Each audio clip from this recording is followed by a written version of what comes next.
कर दिया, आँखों को बिना कर दिया। ला इलाहा इल्लल्लाह, ला इलाहा खुद न तेजो राह पर आओ, रोक हादी बन गए। क्या नजर थे जिसने मुर्दों को मसीहा कर दिया।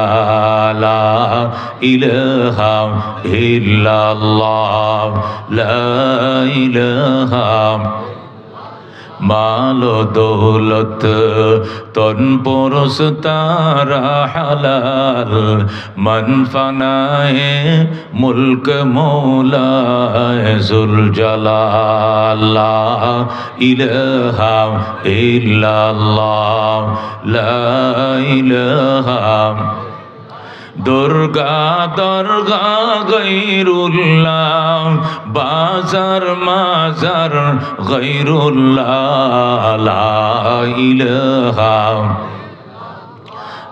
ला इलाहा আসমান জমিন গৈরুল্লাহ, চন্দ্র সূর্য গৈরুল্লাহ। লা ইলাহা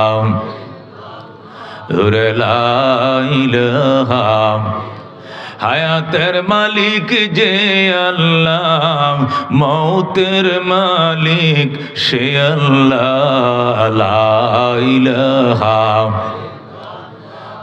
লা ইলাহা হাতের কাজ হাত করো, পায়ের কাজ পায়ে করো, মুখের কাজ মুখে করো। পড়ো লা ইলাহা সুবহানাল্লাহ ওয়ালহামদুলিল্লাহ, লা ইলাহা ইল্লাল্লাহ, লা ইলাহা ইল্লাল্লাহ মুহাম্মাদুর রাসূলুল্লাহ সাল্লাল্লাহু। ঐতিহ্যবাহী ধলা যাত্রাবাড়ি দারুল উলুম প্রাচীনতম দ্বীনি দর্শগা, যে দর্শগা এবছর ৮০তম মহাসম্মেলন করে। যেরকম আল্লাহু আকবার। বালিওয়ালারা এবছর সম্মেলন করছে ১০৬। কত? এটা বালিয়ার কাছাকাছি ১০৬ বছরের সম্মেলন করছে এবছর বালিয়া। আমার মনে আছে ওই দিন ২৭ তারিখ করে গেলাম। ঠিক তিলাটি মাজিয়ালাও ১০৬ বছর সম্মেলন করছে এবার। এখানে ওনারা ৮০তম। যেরকম আল্লাহু আকবার। ২০ বছর পরে এই মাদ্রাসার বয়স ১০০ বছর পূরণ হবে। প্রাচীনতম দ্বীনি প্রতিষ্ঠান। যেরকম আল্লাহু আকবার। প্রাচীন প্রতিষ্ঠানের ওয়াজের তাসির হয় বেশি। এই সমস্ত মাদ্রাসাগুলোতে বক্তা কারে দাওয়াত দিছে এটা খুঁজে না, খুঁজে যাত্রাবাড়ির সভা কবে। এটা কথা ঠিক কিনা? এই সমস্ত সভাগুলোর মধ্যে বক্তার নাম দেওয়া লাগে না। যাত্রাবাড়ি মাদ্রাসার বড় সভা লেখা দিলে এনে সমেত মুন্সি যারে দাওয়াত দাও, লোকের অভাব হবে না। কথা ঠিক কিনা? কারণ এটা পুরাতন একটি দর্শগা। পুরাতন পুরাতন মসজিদে নামাজ পড়লে সব বেশি। এটা মনে রাখবেন সারা জীবনে। যে মসজিদ যত পুরাতন হবে এই মসজিদের সওয়াব বেশি হবে। যে গুরুস্থান যত বেশি পুরাতন হবে এই গুরুস্থানে দাফন করলে সওয়াব বেশি পাওয়া যাবে। কারণ ২০০ বছরের পুরাতন গুরুস্থান, নিশ্চয়ই কোনো আল্লাহর ওলি এখানে কেউ না কেউ শুইছে এখানে। যদি কোনো মকবুল বান্দা এখানে শুয়ে থাকে, এর ৪০ কদমের মধ্যে আর কোনো গোরাজাব হবে না। সুবহানাল্লাহ। এই জন্য পুরাতন কবরস্থানে দাফন করার সওয়াব বেশি, পুরাতন মসজিদে ইবাদতের সওয়াব বেশি, পুরাতন চাউলে ভাত বাড়ে বেশি, পুরাতন মাদ্রাসায় রুহানিয়ত বেশি। মাদ্রাসা গত কাইলে একটা হয়েছে, গত ৬ মাস আগে একটা হয়েছে, গত বছরও হয়েছে, ২৪ সালে হয়েছে, ১৫ সালে হয়েছে, ১৭ সালে হয়েছে। বাড়ি বাড়ি ভাড়ায় ভাড়ায় মাদ্রাসা। কথা ঠিক কিনা? আর এটা ৮০ বছর আগে হয়েছে। ৮০ বছর আগে যারা এই প্রতিষ্ঠান প্রতিষ্ঠা করছে তাদের অন্তরের এখলাস আর এখন রহমতুল্লাহ সুনামিয়ার এখলাস আকাশ বাতাস ব্যবধান। কথা ঠিক কিনা? এটা এখলাসের বুনিয়াদ মুখলিসিনদের হাতে স্বহস্তে নির্মিত প্রতিষ্ঠান যাত্রাবাড়ি দারুল মাদ্রাসা। কথা ঠিক কিনা? এখানে রূহের খোরাকে হবে বেশি। কথা কোন ঠিক কিনা? এই জন্য এই সমস্ত প্রতিষ্ঠানে মোনাজাতের আগে মানুষ যায় না।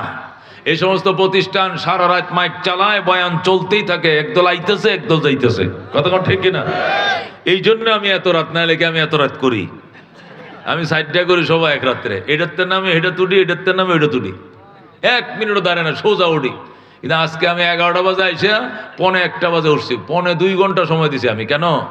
এই রুহানিয়ত বেশি, পুরাতন মুরব্বীদের প্রতিষ্ঠান, এবং আমার এক ভাই, আমরা 11 বছর একসাথে পড়ছি।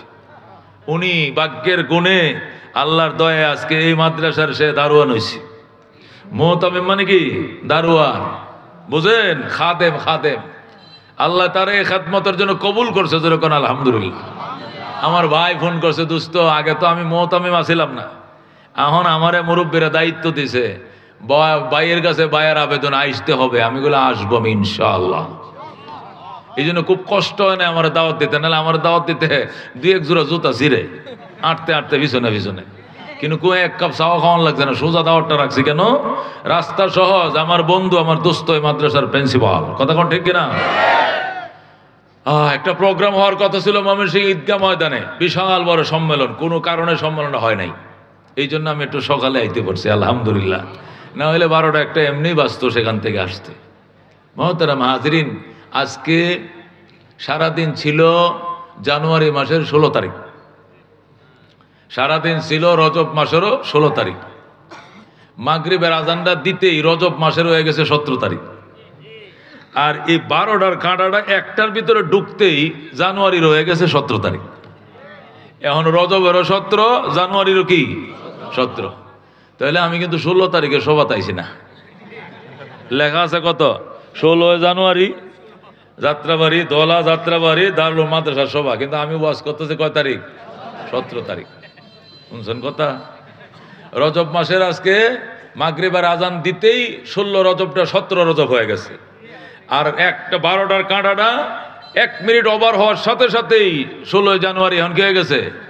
17। এখন রাইট, এখনের যে রাতটা, এই 12টার পরে যে রাত, এই রাত জানুয়ারিরও 17, রজবেরও 17।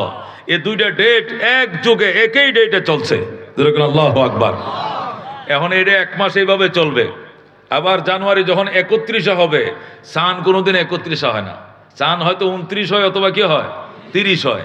ইংরেজি মাস 28 হয়, যেরকম ফেব্রুয়ারি 28 যাবে, কিন্তু চাঁদ কোনোদিন 28 হয় না, চাঁদ 29 হবে অথবা 30 হবে, 28 হবে না, 31 হবে না। চাঁদের বছর হইলো কয় দিনে? 360 দিনে 1 বছর। আর সূর্যের বছর হইলো ইংরেজি বছর 365 দিনে বছর। এই জন্য চাঁদের বছর ঘুরে। চাঁদের বছর কি ঘুরে, সূর্যের বছর ঘুরে না। ইসলামের যত ইবাদত আছে, ইবাদতের হিসাব হলো চাঁদের সাথে, যেরকম সুবহানাল্লাহ। এই জন্য ঘুরে ঘুরে, বুঝেন? রোজা শীতের দিনেও রাখছিলাম রোজা, গরমের দিনেও রাখছিলাম, হেমন্তকালেও রাখছিলাম, বসন্তকালেও রাখছিলাম, বর্ষাকালেও রাখছিলাম রোজা, আবার শীতে আইতেছে রোজা। কথা কোন ঠিক কিনা? প্রতি বছরে 10 দিন করে আগায়। প্রতি বছরে কয়দিন করে আগায়? 10 দিন করে। সারা বছর ঘুরে, রোজা ঘুরে। কেন?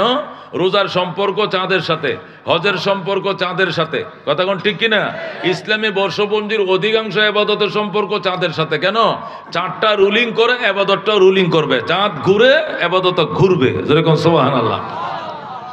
এবাদত যদি না ঘুরতো তাহলে ও বেঈমানরা আমাদের উপর অভিযোগ করত। কি অভিযোগ করত? ইসলাম সুবিধার ধর্ম, খালি শীতকালে দিনে রোজা দিছে, কেমন বেটা হয়েছে, গরমের দিনে দিয়া দেখতাম ইমান কার কত শক্ত। কথা ঠিক কিনা? এটা আমরা শরম দিল। ইসলাম খালি কাতি মাসের দিনে খালি রোজা দিয়ে রাখছে, ইসলাম চৈত মাসের দিনও দিত, দেখতাম মুসলমান কয়টা আছে বাংলাদেশে, কয়টা রোজা আর কয়টা বয়ে বয়ে খায়। এই জন্য আল্লাহ কয় চৈত দিয়াম, বৈশাখ হইব, রোজা এটা কার্তিক হইব, অগ্রাণ হইব, ফাল্গুন হবে, এটা ভূষেও হবে, হেমন্তকালে হবে, বর্ষাকালে হবে, বন্যার দিনে হবে, শীতের দিনে হবে, শুকনা মৌসুমে হবে, ভিজা মৌসুমে হবে। আমার বান্দা সব মৌসুমে রোজা রাখতে প্রস্তুত। কথা কোন ঠিক না? যদি গরমের দিনে শুধু একটানা রোজা দিত, আল্লাহ যদি ইংরেজি মাসের সাথে রোজার সম্পর্ক রাখতো, যে খালি জুলাই মাসে রোজা হইব, তাহলে রোজা হইলো 17 ঘন্টা। কয় ঘন্টা? তখন বেঈমানটা কইলো ইসলামটার ভিতরে সাম্য বলতে কিছু না, খালি বৈষম্য, জুলুম আর জুলুম। কি জুলুমটা করছে? ঠাডা হুড়া রোডের মধ্যে সারাটা জীবন খালি রোজা দিয়ে রাখছে।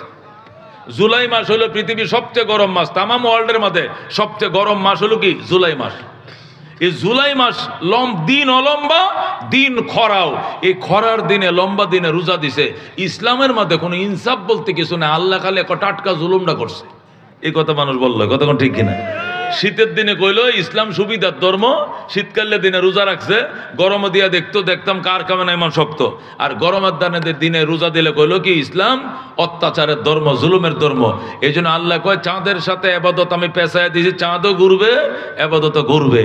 শীতের দিনেও আমার বান্দা প্রস্তুত, গরমের দিনও প্রস্তুত, হেমন্তকালেও প্রস্তুত, বসন্তকালেও প্রস্তুত।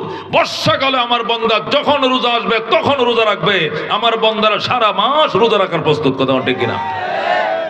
এই জন্য দোস্ত, আল্লাহ তাআলা রমজানের কি এই আরবি মাসের সম্পর্ক, আরবি মাসের সাথে সমস্ত ইবাদতের সম্পর্ক রাখছে। ইসলামী বর্ষপঞ্জিতে মাস 12টা। কটা? আল্লাহ বলেন ইন্না ইদ্দাতাশ শুহুর ইনদাল্লাহি ইসনা আশারা শাহরান ফি কিতাবিল্লাহ ইয়াওমা খালাকাস সামাওয়াতি ওয়াল আরদ মিনহা আরবাতুন হুরুম। আল্লাহ বলেন যেদিন আমি আসমান জমিন বানাইছি এই দিনে মাসের গণনা 12টা বানাইছি। কটা মাস? মাস কটা? মহরম, সফর, রবিউল আউয়াল, রবিউল সানি, জমাদাল উলা, জমাদাল উখরা, রজব, শাবান, রমজান, শাওয়াল, জিলকদ, জিলহজ। কয় মাস? 12 মাস। মিনহা আরবাতুন হুরুম, মাসের গণনা 12টা। যেদিন আসমান জমিন বানাইছে এই দিন 12 মাসের গণনা আমি আল্লাহ বানাইছি। এটা মানুষে বানায় না, কে বানাইছে? আল্লাহ। আল্লাহ বলেন মিনহা আরবাতুন হুরুম, এই 12 মাসের মধ্যে 4টা মাস অত্যন্ত সম্মানী। কটা মাস? 4টা মাস সম্মানী। কি কি? জুলকাদা, জুলহজ্জা, মহরম, জিলকদ, জিলহজ, মহরম, পাশাপাশি 3 মাস। এই 3 মাসকে সম্মান বানাইছে আল্লাহ হজের জন্য। এই 3 মাসে মানুষ কি করে? হজ পালন করে। আর একটা হলো রজব, জিলকদ, জিলহজ, মহরম, আর একটা কি? রজব। 12 মাসের মধ্যে 4টা মাস আল্লাহর কাছে সম্মানী। এই সম্মানের কারণে আরবরা সারা বছর ছোটখাটো বিষয় নিয়ে ঝগড়া লাগায় রাখে, কিন্তু রজব মাসে কোনোদিন ঝগড়া নাই, যুদ্ধ নাই, সাথে সাথে যুদ্ধ বন্ধ করে দেয়। যেরকম সুবহানাল্লাহ। ইসলামী বর্ষপঞ্জিতে 12 মাসের প্রতি মাসের মধ্যে কোনো দিন বা কোনো রাত বা কোনো মাস আল্লাহর কাছে মহিমান্বিত। এই চাঁদের মধ্যেও 26 তারিখ, আজকে হলো 17 তারিখ, আর মাত্র 7 দিন পরে, আর মাত্র কদিন পরে? 9 দিন পরে। আর কদিন পরে? 9 দিন পরে 26 তারিখ দিবাগত রজনীতে আল্লাহ তার বন্ধুকে সশরীরে সজাগ অবস্থায় বাইতুল মুকাদ্দাস ঘুরাইয়া আল্লাহর বাড়িতে নিয়া সামনাসামনি চেয়ারে বয়া বন্ধুরে জান্নাত জাহান্নাম দেখাইয়া ফজরের আগে আবার মক্কা নগরে পৌঁছায় দিয়ে গেছে। যেরকম সুবহানাল্লাহ। এই ঘটনা এই চাঁদের এই 26 তারিখ দিবাগত রজনীতে ঘটেছে, যেটাকে আমরা সহজে মেরাজ বলে শুনি। কিনে চিনি? মেরাজ। আজকে সেই মেরাজ নিয়ে আলোচনা করতেছে। কারা শুনতে রাজি আছেন? হাত বাড়ান। লিল্লাহি তাকবীর। আল কোরআনের আলো, আল হাদিসের আলো, লিল্লাহি তাকবীর। মেরাজের আলোচনা বুঝতে হলে 3টা প্রশ্নের উত্তর জানতে হবে। কয়টা প্রশ্ন? যেরকম কয়টা প্রশ্নের উত্তর? তাহলে মেরাজের আলোচনা ফেটে ঢুকবে। বাড়িতে লয়ে ফেটটা ভরে গুঙ্গা মাছের মতো ফেটটা গুলছাটার মতো হুলাইয়া বাইর যাবেন। কি কলিল সাহেব ওয়াজটা করছে এমনি কইছে একটা মস্ত কথা, ঠিক আছে? একবারে গুঙ্গা মাছের মতো করে লোলাটা হুলাই বাইর যাবেন। পারবেন? 3টা প্রশ্নের উত্তর জানতে হবে, তাহলে মেরাজ বুঝে আসবে। কয়টা প্রশ্ন? 1 নম্বর মেরাজ কেন? বলেন। 1 নম্বর মেরাজ কেন?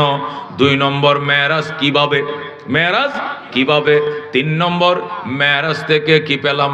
মেরাজ থেকে কি পেলাম? কি পাইলাম? মেরাজ কেন? মেরাজ কিভাবে? মেরাজ থেকে কি পেলাম?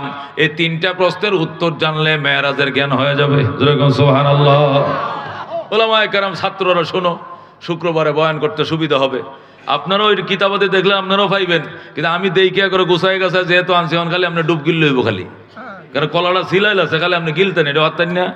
আবার বাহলটা সিলাই দিছি খালি এইভাবে, পারবেন তো ইনশাআল্লাহ? তাহলে আসেন, মেরাজ সম্পর্কে কয়টা বিষয় নিয়ে জানতে হবে? 3টা প্রশ্নের উত্তর। 1 নম্বর মেরাজ কেন? মেরাজ কেন? 3 কারণে মেরাজ। বলেন কয় কারণে মেরাজ? কয় কারণে মেরাজ? 1 নম্বর কারণ, রজব মাসের চাঁদ উঠছে। কি উঠছে? এই মাসের চাঁদ। আজকে 17 তারিখ না? ওই নবীর জামানায় মাত্র চাঁদটা উঠছে। আল্লাহর হাবিব সাল্লাল্লাহু আলাইহি সাল্লামের কলিজা টুকরা চাচা হযরত আবু তালেব ইন্তেকাল করেন। ইন্না লিল্লাহি ওয়া ইন্না ইলাইহি রাজিউন।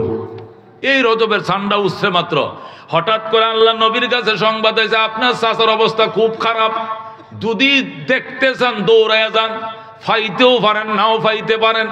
আল্লাহ নবী দৌড় দিছে, নিজের ঘর থেকে 200 গজ দূরে হবে চাচার ঘর, দৌড়ায় গেছে, যায় চাচার কাছে যায় বসে, চাচা চাচা চাচা চাচা কি হয়েছে আপনার? যায় দেখে শ্বাস টান শুরু হয়ে গেছে, চলে যাবে। আল্লাহর হাবিব কাঁদতে শুরু করলেন, চাচা জীবনে এত উপকার করছেন আপনি, আপনার জীবদ্দশায় কাফের আমাকে মারবে দূরের কথা, আঘাত করবে দূরের কথা, রাঙ্গা চোখে তাকানোর সাহস পর্যন্ত কোনোদিন পায় নাই। ওগো আমার চাচা যান, আপনি এত উপকার করছেন, আপনার তো আমি কোনো উপকার করতে পারি না, আপনি বিদায় মুহূর্তে এখন চলে যাবেন, আপনার মুখটা আমার কানের সাথে একটু লাগান, লাগায় একবার বলেন লা ইলাহা ইল্লাল্লাহ মুহাম্মাদুর রাসূলুল্লাহ। চাচা মুহাম্মাদুর রাসূলুল্লাহ বলতে যদি লজ্জা লাগে তাহলে এই অংশটা কোন লাগতো না, খালি প্রথম অংশটা কোন, লা ইলাহা ইল্লাল্লাহ কোন, জোরে কোন আল্লাহু আকবার। আপনি ওইটুকু শুধু বলেন লা ইলাহা ইল্লাল্লাহ, আমি সাক্ষী হলেই চলবে, কেউ সাক্ষী দেওয়া লাগবে না, আমি নবী সাক্ষী হিসাবে যথেষ্ট, আপনাকে কোমরে গামছা বাঁধে জান্নাতে নিব, জোরে কোন আল্লাহু আকবার। এই কথাটা বলার সাথে সাথে আবু তালেব কো ভাতিজা তাহলে আমার শরীরে আমাদের একটু শক্তি হয়েছে, একটু তুললে বসাও, একটু আমার উড়ায় বসাও, আল্লাহু আকবার। তো শ্বাস টান শুরু হয়ে গেছে, মানে চলে যাবে।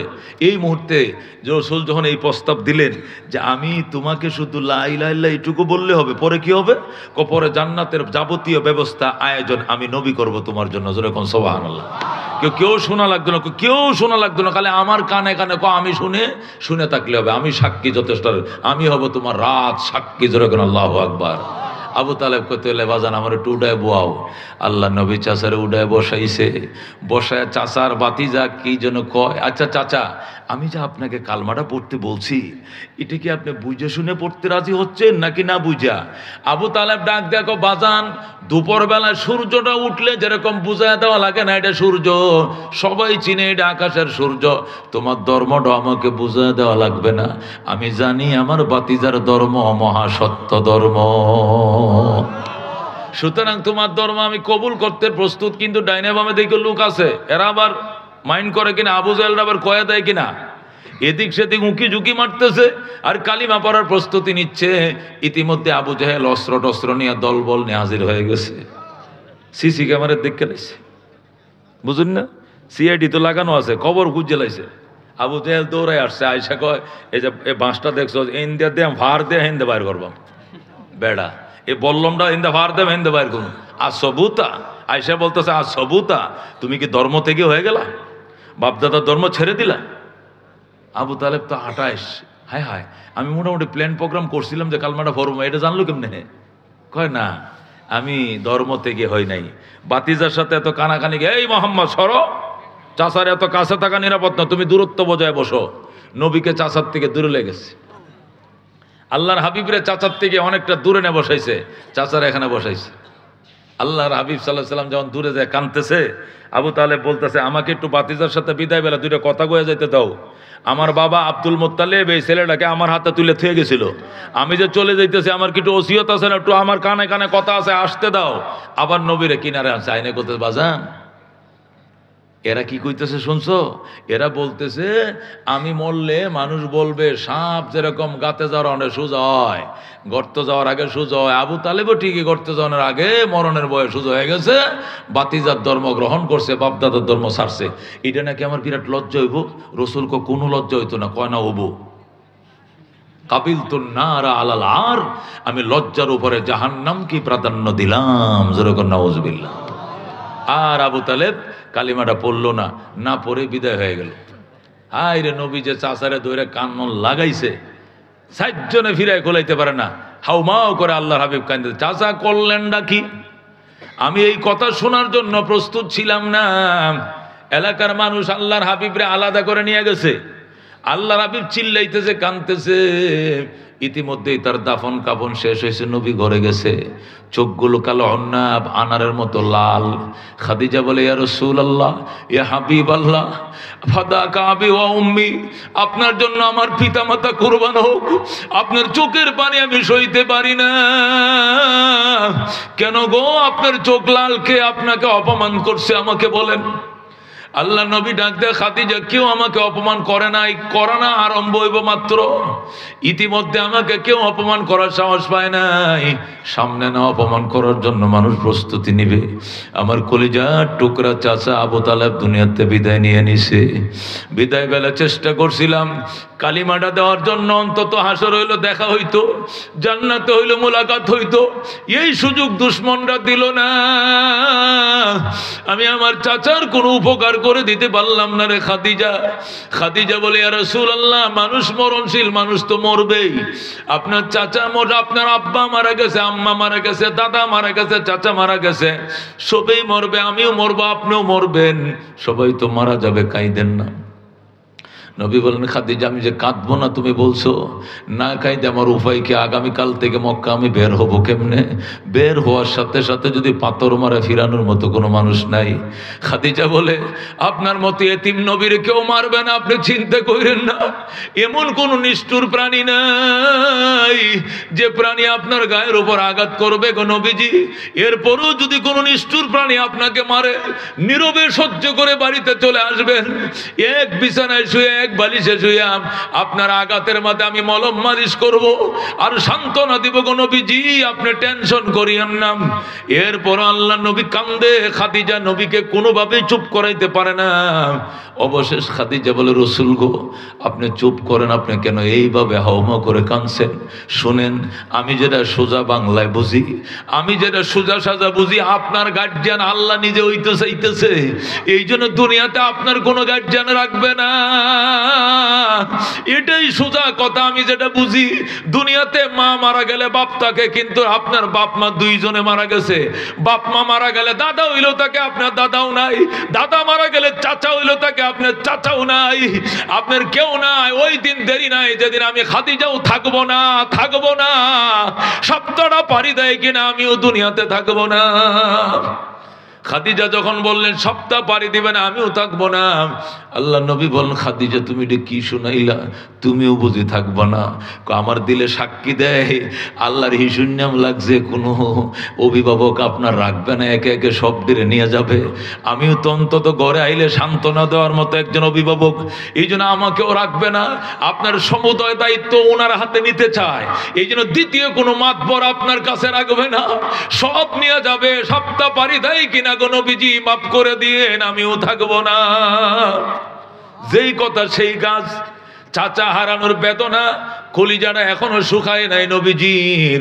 চাচা হারানোর বেদনাটা এখনো নবী ভুলে নাই। পরের সপ্তাহে খাদিজাতুল কুবরা ইন্তেকাল হয়ে যায়। হযরতে খাদিজা পরের সপ্তাহ বিদায়।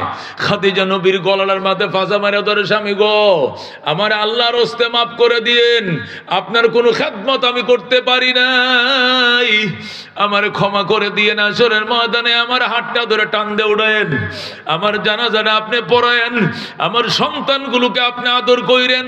বিবাহ তো করবেন, আরো অনেক বিবাহ করবেন, তবে আল্লাহ দরবারে শুকরিয়া আদায় করি, প্রথম স্থানটা আল্লাহ আমারে দখল করার সুযোগ করে দিয়েছে।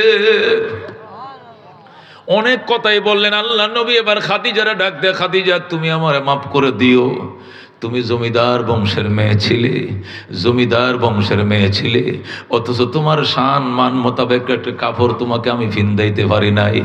2 দিন টানা তুমি পেট ভরে খেতে পারো নাই, এক বেলা খাইলে তুমি আরেক বেলা উপবাস ছিলে খাদিজা।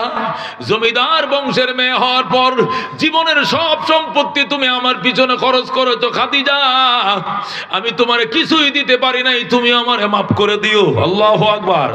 এক করুণ দৃশ্যের অবতরণ ঘটেছিল। আল্লাহর হাবিব খাদিজার থেকে বিদায় নিয়েছিলেন, খাদিজাকেও বিদায় দিয়েছিলেন। এরপরে নবীজির চাচাও নাই, বিবিও নাই, আল্লাহ নবীও একদম অসহায় হয়ে গেছে।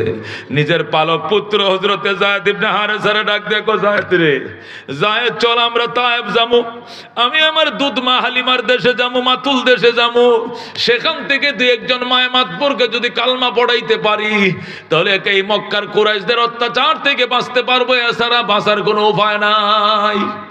আল্লাহ নবী নিজের পালক পুত্র যায়েদ ইবনে হারেসাকে নিয়ে চলে গেলেন কোথায়? তায়েফে। সেখানে যায় তায়েফের মানুষদেরকে উঠানে বসাইলেন। আল্লাহ নবী বললেন, ওরে তায়েফবাসী, নিজের হাতে মাটি দিয়ে খোদা বানাইয়া এটাকে দেবতার মতো পূজা করা এটা বুকামি ছাড়া কিছু নয়। এরা মাটির জিনিস, মাটির যেরকম ক্ষমতা নাই, মাটির খোদার কোনো ক্ষমতা নাই। এক আল্লাহর ইবাদত করো, আমি আল্লাহর নবী, আমার অনুসরণ করো। আমি কথা দিলাম তোমাদেরকে সুপারিশ করব, তোমাদেরকে সঙ্গে নিয়ে আমি জান্নাতে যাব। আল্লাহু আকবার। আল্লাহ নবী তায়েফবাসীদেরকে সুন্দর করে বুঝাইলেন। তায়েফবাসীরা বলল, সুন্দর কথা বলছে মুহাম্মদ, আসলে মাটির যেরকম পাওয়ার নাই, মাটি দিয়ে বুত ফেরত বানালে এটির তো কোনো পাওয়ার নাই, হুদাই এটির ইবাদত করি। মুহাম্মদ তুমি যাও, হজের মৌসুমে আমরা মক্কায় আসতেছি, হজের সিজনে মক্কায় আসতেছি, আল্লাহর ঘরের হেরেমে বইসেই কালমা পড়ব, তুমি আপাতত যাও। এই বলে নবীকে বিদায় দিলাম। আল্লাহর নবী নিজের পালক পুত্রকে নিয়ে আবার রওনা করলেন মক্কার দিকে। এই দিক দিয়ে সমাজের গিরা লাগাই না, গিলটি মার্কা কিছু বুড়া থাকে না সমাজে, কাজ্জা লাগায়, ফেঁসগি লাগায়, সমাজে দুই চারটে বুড়া থাকে খালি ফেঁস লাগায়। চেয়ারম্যানে মেম্বারে সারা রাত দরবার করে মীমাংসা করছে একটা বিষয়, বুড়িয়ে কয় তোরা দরবার মানিস না, এটা একটু দেখানোর আছে। এখনো বাচ্চা আছি, অত সুতা মনে হয় মেম্বার্সের মধ্যে কি করবি বেটা, আমি বাচ্চা আছি এখনো, দরবার কজ আমরা দরবার মানতাম না। রাত বড় 3 রাত ফাড়াফাড়ি হয়ে চেয়ারম্যানে মীমাংসা করে তৈরি গেছে, বুড়িয়ে কয় তোরা দরবার মানিস না। আছে কিনা? আছে কিনা? ফেস লাগেন না? এটা 6 মাস 1 বছর জুলাই রাখবো, জুলাই রাখতে রেখে এই ফক করতে টিয়া খাইবো, ওই পাশতে খাইবো, দুই পাশতে খাই খাই, এটা জুলাই রাখবো, এটা মীমাংসা করতো না। আছে কিনা এরকম? এরকম শয়তান আছে কিনা? এ তায়েফের কয়েকটা শয়তান এর ডাক দেখো, দেখ হেরা যে কেমনে মোহাম্মদের হাততালিটা দিল, বাবাটা দিল, আর বলল যাও তুমি বাবা যাও, আমরা হজের সিজনে আইতেছি, তায়েফে বৈশা কালমাটা ভরবো। এরা সাহসটা কথা নেই বড়, 135 কিলোমিটার দূর থেকে আইসা আমাদের বাড়ির উঠানে বৈশা আমাদের বাপ দাদারা যে মূর্তির ইবাদত করছে, আমরা যে মূর্তিকে দেবতা মানি, সেই মূর্তির বদনাম করে মোহাম্মদ চলে যাইব, আর তোরা চাই আঙ্গুলটি ছাটবে, এই দুনিয়ার বাচ্চা লাভ নাই। কে আসস এই মোহাম্মদ রে এমন পাথর দিয়ে আঘাত করবে, থেতলা বেতলা বানায় লাইবে, মাটির সাথে মিশাইয়া দিবে, যেরকম নাউজুবিল্লাহ। বুঝেন বুড়িয়া জাতির শয়তান কতটি আছে, যুবক কত কিছু শয়তান, বকাটা যুবক সন্ত্রাস আছে কিনা, এটি কয় আমরা আসি আসি ক ল পাথর। এই যে কয়েকটা যুবক আরবের তায়েফের যুবকরা পাথর দাঁড়ালো সুক্কা সুক্কা পাথরগুলো লইয়া ধর ধর মার মার করে রওনা করলো। আল্লাহু আকবার। এই যে পিছনে পিছনে রওনা করলো, আল্লাহ নবী কল্লি মাতাজরিবুনি, কেন গো তোমরা আমাকে মারো? আনতা মজনুন, তুমি পাগল। নবী আমার কান্দে, লাস্তু বিমজনুন, বাবারে আমি পাগল নই। লা তাজরিবুন, তোরা আমারে মারিস না। ইন্নী আবদুল্লাহ ওয়া রাসূলু, আমি আল্লাহর বান্দা এবং তার রাসূল। আল্লাহ নবী কো আমারে মারিস না, দোহাই লাগে আল্লাহর, আমারে মারিস না, আমি পাগল নই, আমি আল্লাহর বান্দা এবং তার রাসূল। কে শুনে কার কথা? হাইরে পাথর, বৃষ্টির মতো পাথর মারা শুরু করছে।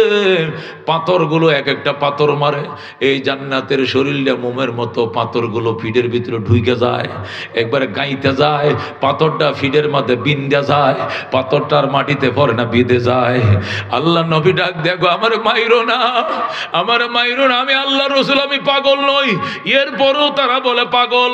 পাথর আঘাত সইতে না পেরে নবী পড়ে যায়, আবার যায়েদ ইবনে হারেসা টান দিয়ে উঠায়, আবার দৌড় দেয়, আবার পড়ে যায়। নিজের গায়ের রক্তে নিজের জুতা, যে কুল জুতাগুলো ছিল, জুতাগুলো একদম রক্তে ভরে গেছে। আল্লাহু আকবার। একবার খুলগুলো ভরে গেছে জুতায়, রক্তে, শরীরে রক্তে। আল্লাহ নবীরে দৌড়াইতেছে, পাথরের আঘাতে পড়ে যায়, আবার দৌড়ায়। এইভাবে এক বাগানে উঠছে, বাগানে যায় দেখে আঙ্গুর বাগানের রাখালরা বইসা রইছে, পাশেই খেজুর বাগান। ডাক দেখো, বাবা তোমরা আমাদেরকে একটু হেফাজত হেফাজত করো, আমার ছোট বাচ্চাটাকে বাঁচাও, আমার কোনো সন্তান নাই, আমার দুইটা ছেলে হয়ে মারা গেছে, এই ছেলেটাকে আমি পালক পালছি, আমার ফুতের জন্য না, আমারে তোমরা ফিরাও। আল্লাহ যায়েদ ইবনে হারেসাকে খেজুর গাছের তারা বাঁধছে, বান্ধে রে খেজুর গাছের মাঝে হাত পা গুলো বান্ধাম। এরপরে আল্লাহ নবীর মারা শুরু করছে, আল্লাহ নবীর উপর করে শুয়ায়াম এমন ভাবে পাথর মারা শুরু করছে, নবীজি একবার চোখ দিয়ে তাকায়, আরেকবার জ্ঞান হারিয়ে ফেলে, আর চোখের পানি ছেড়ে কান্দে, মাইরো না ভাই, রোনা কাফের, মাইরো না, আমি নবী, আমি নবী পাগল না, আমি নবী, আমি নবী পাগল না, মাইরো না ভাই, রোনা কাফের, মাইরো না, আমি নবী, আমি নবী পাগল না। এইগুলো বলতেছে কে শুনে কার কথা? মারতে মারতে যখন নবী দাঁতি লাইগা গেছে, জ্ঞান হারায় ফেলছে, এই তায়েফের যুবকরা মনে করছে মোহাম্মদ মারা গেছে। যখন দেখছে নবী আর লড়ে না, দাঁতে দাঁতে খিল লেগে গেছে, মনে করছে মারা গেছে, তখন রাইকে ফালায় চলে গেছে, নবীকে আহত করে চলে গেছে। একটু পরে আল্লাহর হাবিব জিহ্বাটা বাইর করে দিছে। বাগানের মালিক ছিল আদ্দাস, বাগানের মালিক ছিল আদ্দাস। আদ্দাস যেই মাত্র দেখে জিহ্বাটা বাইর করে দিছে, দৌড় দিয়ে আঙ্গুর বাগান থেকে এক জকা আঙ্গুর ছিঁড়ে আইনাম, আঙ্গুরটি ছিপ দিয়া রসটা নবীজির জিহ্বাটার মধ্যে দিছে। কয়েক ফোঁটা রস যখন পেটের ভিতরে যায়, আল্লাহ নবী কমপ্লিট চোখ খুলে তাকায়। আল্লাহু আকবার। আল্লাহ নবী যখন চোখ খুলে তাকাইছে, হযরত আদ্দাস নবীকে কুলের মধ্যে নিয়ে বাম হাতটার উপরে মাথাটা রাখছে। আল্লাহু আকবার। আর একটা সাথী ছিল, বলতেছে আর একটা আঙ্গুরের জকা সিরিয়ান, গাছ পাকা আঙ্গুরগুলো সিরিয়ে আনতেছে আর রসগুলো নবীর মাথায় দিতেছে। আল্লাহ নবী 1 ফুটা 2 ফুটা করে ডুব গিলতেছেন। ইতিমধ্যে 40,000 ফেরেশতার বহর নিয়ে জিবরাইল আলাইহিস সালাম হাজির হয়ে যায়। আল্লাহু আকবার। আল্লাহর হাবিব সাল্লাল্লাহু আলাইহি সাল্লাম রে জিবরাইল এনে উঠায় বসাইছে, আদ্দাসকে সরাইছে, তুমি সরো, আদ্দাসকে সরাইছে, নবীকে বসাইছে। আল্লাহর হাবিব জিবরাইলকে দেখা মাত্র আগে অগ্নিশর্ম হয়ে যায়, মান এবং অভিমানে দিল্লে ভরে যায়। নবী ডাক দেখো, জিবরাইল তুই এতক্ষণে আইছস, আমার এইভাবে মারছে, তুই কইছিলি আমার মাটিতে ফালাইয়া মারছে, তুই বুঝি রং দেখছস আকাশ থেকে, এতক্ষণে তুই আইছস। জিবরাইল বলি, ইয়া রাসূলুল্লাহ, ইয়া হাবিব আল্লাহ, আমারে বদদুয়া দিয়েন না, আমারে বদদুয়া দিয়েন না গো। আমি তো যখন আপনাকে মারতাছে কাফেররা, আমি আসমানে কি রুদন করে কাঁদছি গো, আমি আখরায় কাঁদছি, আমারে যাইতে দেন, যাইতে দেন, নবীরে মাইরা ফালাইতেছে, আমারে যাইতে দেন। কিন্তু আল্লাহ আমারে শিকল দিয়ে আটকায় রাখছে, বাইদা রাখছে। ডাক দেখো, জিবরাইল একটু দেরি কর, আমার বন্ধুর উম্মতের গুনাহগুলো মাফ হয়ে যায়। ওগো আল্লাহর হাবিব, আপনার আল্লাহ আপনারে মায়ের খায়, আপনার উম্মতের গুনাহ মাফ করায়, আমার তো কোনো দোষ নাই। আমি তো আগে আসার জন্য রুদন করছি, কান্নাকাটি করছি, আমি গড়ায় গড়ায় কাঁদছি আকাশে, এতক্ষণে তোরে ফাটাইছে। কয় হা, কি দিয়ে ফাটাইছে? রসুল গো, আমি একা আসি নাই, 40,000 ফেরেশতার সাথে লই আইছি। ওই পাশে 20,000, ওই পাশে 20,000 অপেক্ষা করতেছে, অনুমতি দেন।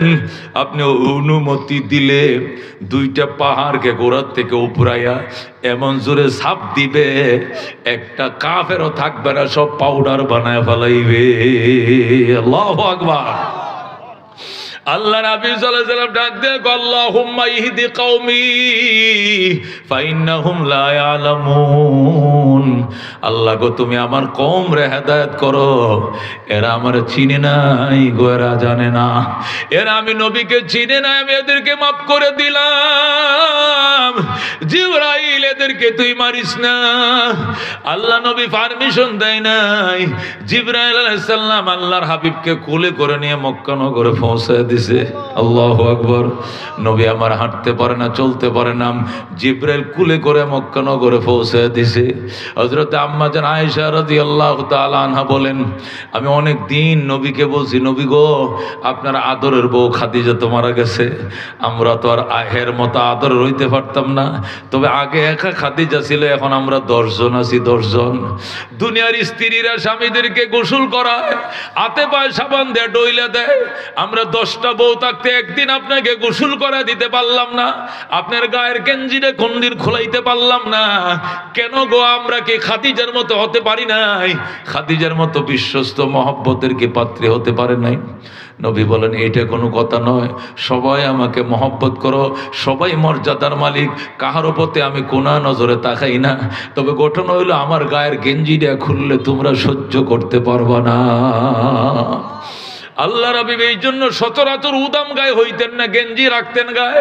আরেকদিন সকল স্ত্রীরা মিলে জোর করে আল্লাহর হাবিবকে হাম্মামে ঢুকাইয়া হযরত আয়েশা যেই মাত্র গেঞ্জিরে টান দিছে গো, একটা চিল্লান দিয়ে অজ্ঞান হয়ে গেছে, চিল্লান দিয়ে অজ্ঞান হয়ে গেছে।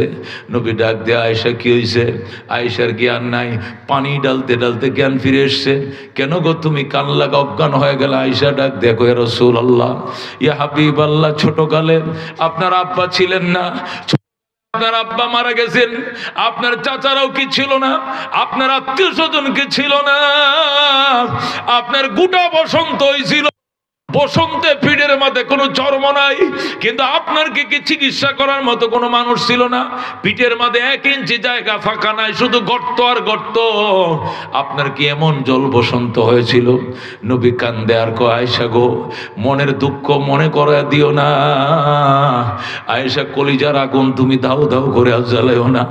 আয়েশা, আমার জীবনে কোনোদিন আমার বসন্ত রোগ হয় নাই, আমার গুটি বসন্ত হয় নাই, আমার মাতুল দেশের মানুষ আমাকে এই আমার পিঠের মধ্যে 1 ইঞ্চি জায়গা ফাঁকা ছিল না। আল্লাহু আকবার।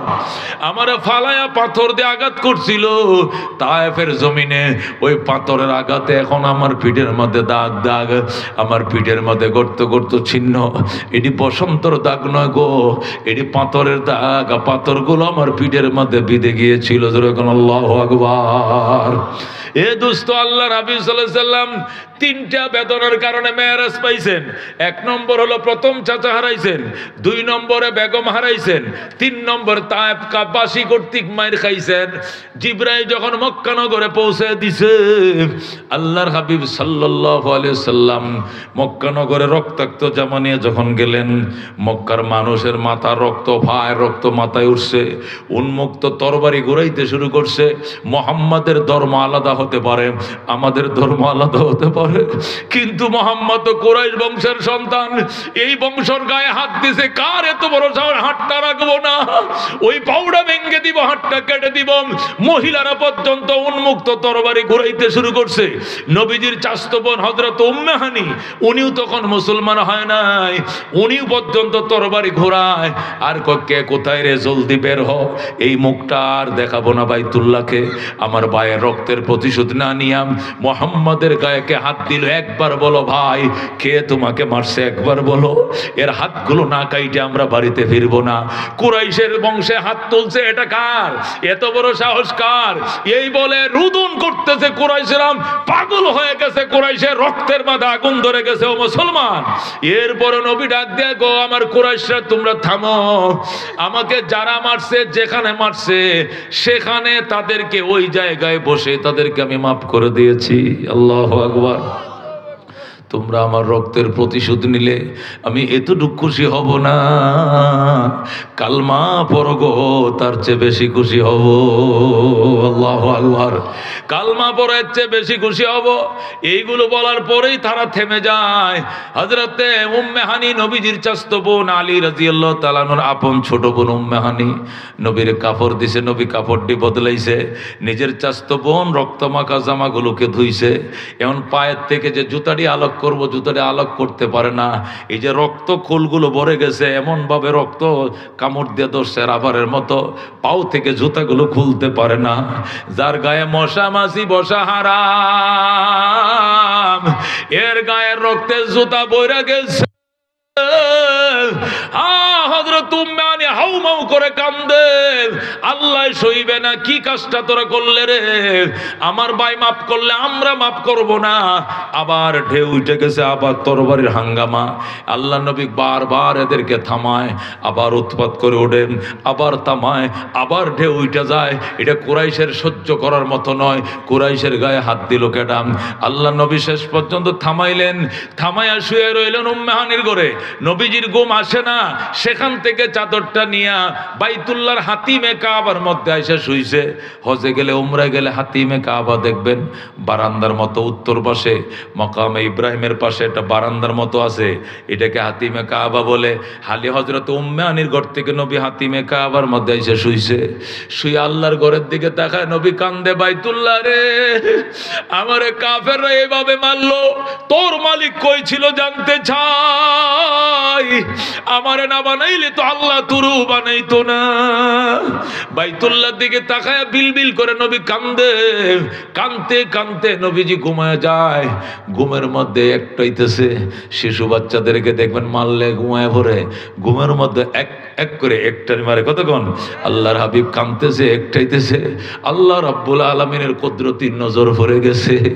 আল্লাহ ডাক দাও, জিবরাইল সহ্য করার মতো নয়, জিবরাইল জলদি যাও, চতুর্থ আকাশ থেকে বোরাক লও, বোরাকের ড্রাইভার হবে তুই জিবরাইল, হেল্পার হবে মিকাইল, তুই হবে বোরাকের ড্রাইভার, মিকাইল হবে হেল্পার, আমার বন্ধু হবে ভিআইপি যাত্রী, এক টানে আমার বন্ধুকে আমার বাড়িতে পৌঁছায় দে। এই তিনটা কারণে মেরাজ। কয়টা কারণে? এক নম্বরে এক সপ্তাহ আগে চাচা মারা যায়, এক সপ্তাহ পরে নবীজির স্ত্রী খাদিজা মারা যায়, 3 নম্বরে পরের সপ্তাহে তায়েফবাসীদের দুর্ব্যবহার। তিনটা বেদনা কলিজা একসাথে চাপ দিছে। হাতিমে কাবায় শুয়ে রইছে, নবীকে আল্লাহ দাওয়াত করে তার বাড়িতে নিয়ে যায়। তাহলে 3 কারণে মেরাজ, 3টা কারণ গেল। এবার মেরাজ কেন, এই প্রশ্নের উত্তর এবার শুনেন। মেরাজ কিভাবে? এই যে এইভাবে মেরাজ, এটা গাদাম চেয়ে একটু বড়, গোড়ার চেয়ে একটু সোজা ছোট, সাদা বর্ণের একটা প্রাণী। এটা উড়াল দেয়, পাখার সাহায্যে চলে, ধাপ দিয়ে চলে। এক নজর যতটুক যায়, এক ধাপে তিনি এতটুক যেতে পারেন। আল্লাহু আকবার। এটাকে দাব্বাতুন আবিয়াজু, সাদা বর্ণের প্রাণী। কি বর্ণের? সাদা বর্ণের প্রাণী। গাদার চেয়ে একটু বড়, ঘোড়ার চেয়ে একটু নিচু, ধাপে ধাপে চলে। এক ধাপে চোখের জ্যোতি যতটুক দেয়, এক ধাপে এত রূপ যাইতে পারে। এই প্রাণী এর আগে জমিনে কোনোদিন পাওয়া রাখে নাই। নবীকে নেওয়ার জন্যই প্রথম মক্কা নগরে আসছে। আল্লাহু আকবার। হাতিমে কাবার উল্টা দিকে, পিছনের দিক থেকে যারা মক্কা মদিনা যাবেন অথবা গিয়েছেন, হাতিমে কাবার সোজা উল্টা দিকে হাজার হাজার ফিলার আছে। একটা ফিলারের মধ্যে শিকল পেঁচানো আছে। শিকল মানি একবার অরিজিনাল শিকল না, শিকলের মতো এরকম শিকলটা যেরকম ফ্যাসান্যা মোরান্যা, এরকম এ ফাতর দিয়ে ফ্যাসান্যা মোরান্যা ফাঁকাইয়া শিকল বানাইয়া ওই চিহ্নটা রেখে দিচ্ছে যে এই ফিলারটার মধ্যেই বোরাক বানছিল জিবরাইল। যেরকম সুবহানাল্লাহ। আমার সাথে যারা হজে বা উমরা যারা যায়, আমি তো এগুলোর ব্যবসা করি না, তারপরেও যাওয়ার সময় 2-4 জন তো যায়, এদেরকে আমি সবটি ঘুরায় ঘুরায় দেখাই। যেরকম আল্লাহু আকবার। সেখানে বোরাক বানছে, বাইদিয়া জান্নাত থেকে গামলা নিয়ে আইছে, যে আকাশের 4র্থ তলার থেকে স্বর্ণের গামলা আনছে। গামলার মধ্যে জমজম পানি পড়ছে, পানির গামলাটা নবীর কিনারে রাখছে, বোরাকটাকে ফিলারের মধ্যে বানছে। বাইদিয়া জিবরাইল আর মিকাইল আত্মায়াত সূরাতে নবীর পাশে এসে বসছে। এখন ডাক দিবে কে? জিবরাইল কয় মিকাইলে তুই ডাক দে। মিকাইল কয় আমি জীবনে নবীর ডাইকে অভ্যাস আসেনি, আমনে তো ডাইকে অভ্যাস আছে।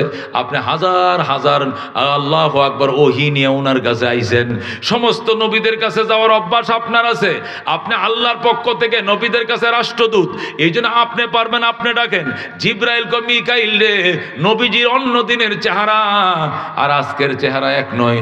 অন্য দিন ডাকার সাহস থাকলেও আজকে আমি ডাকতে পারবো না, তুই ডাক। জিবরাইল কয় মিকাইল রে। মিকাইল বলে জিবরাইল রে, কে নবীরে জাগাইবে? কেউ সাহস পায় নাই। কিতাবের মধ্যে লেখে আস্তে করে জিবরাইল নবীর কিনারে যায়, আসসালামু আলাইকা ইয়া রাসূলুল্লাহ। সালাম দিছে, নবী চোখ খুলে তাকাইছে।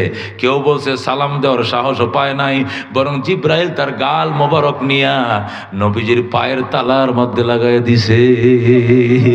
অথবা মিকাইল জিহ্বাটা দিয়া নবীর পায়ের তলায় চাটা দিছে। যেরকম আল্লাহু আকবার। যখন পায়ের মধ্যে ঠান্ডা লেগে গেছে, নবীজির ঘুম ভেঙে গেছে। জিবরাইল রে, সমস্ত ফেরেশতাদের সরদার হইয়া তুই যে আমার পায়ের মাঝে গাল লাগাইলি কারণটা কি?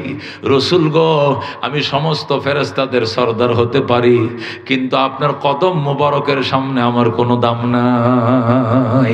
আল্লাহু আকবার। আপনাকে ডাক দেওয়ার মতো দুঃসাহস আমার নাই।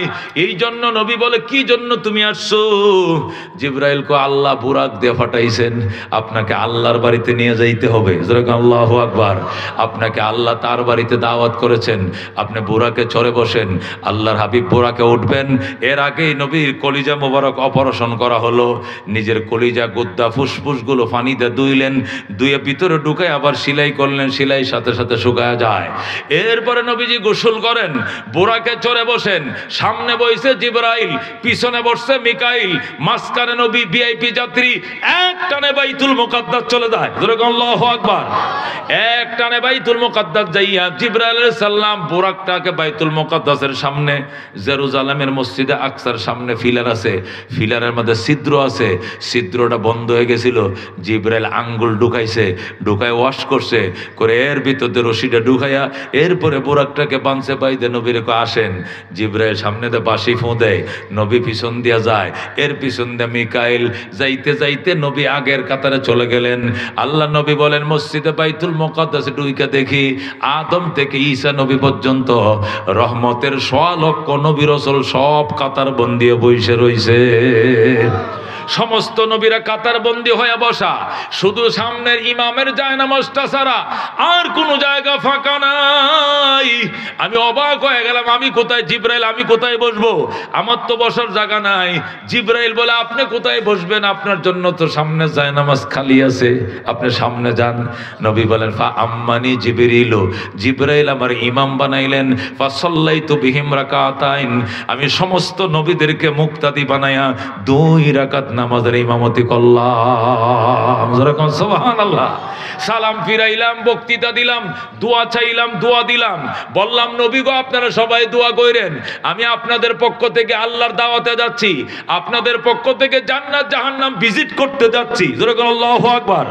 আমি যেন সহি সালামতে জান্নাত জাহান্নাম ভিজিট করে আল্লাহর সাথে অন্তরঙ্গ পরিবেশে কথা বলে ফজরের আগেই যেন উম্মতের কাছে পৌঁছতে পারে, দোয়া করেন।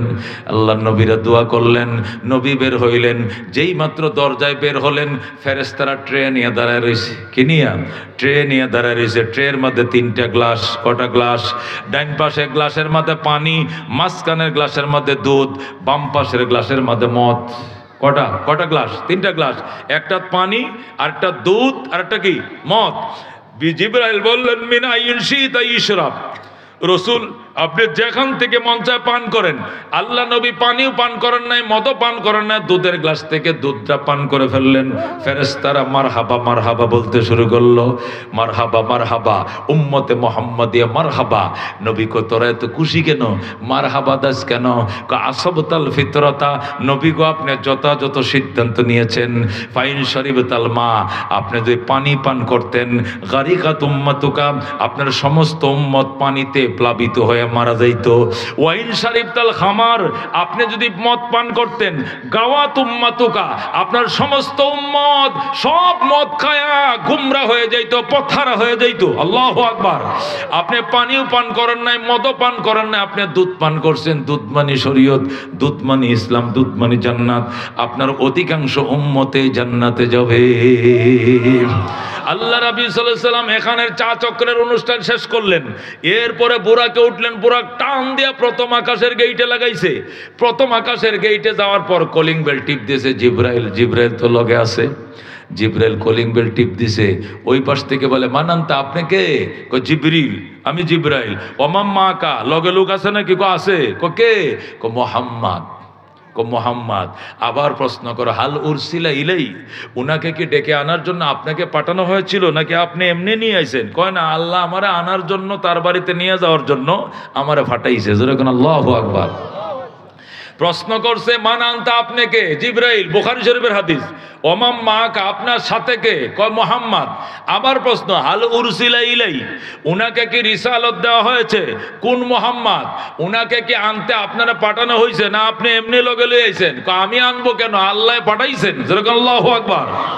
রসুল বলেন ফাফুতিহা লানা, সাথে সাথে গেট খুলে দেওয়া হলো।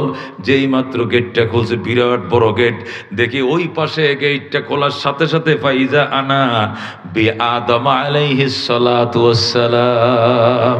আব্বা জান একটু আগে আমার পিছনে নামাজ পড়ছে বাইতুল মুকাদ্দাস, এ বাবা আদম দেখি গেটের সামনে ফুলের মালা লয়ে দাঁড়ায় রইছে। আল্লাহু আকবার। ফারহাবানি, আমারে মারহাবা বললেন, আমাকে উষ্ণ সংবর্ধনা জানাইলেন। ও দালি বেখাইর, এবং আমার জন্য কল্যাণে দোয়া করলেন।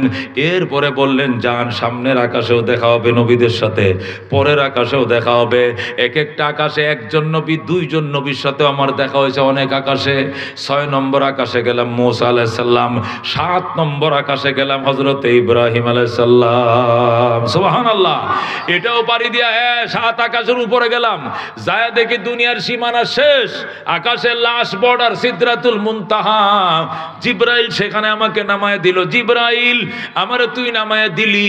জিব্রাইল কো রসুল গো, আমারও সীমানা শেষ, বুরাকেরও সীমানা শেষ।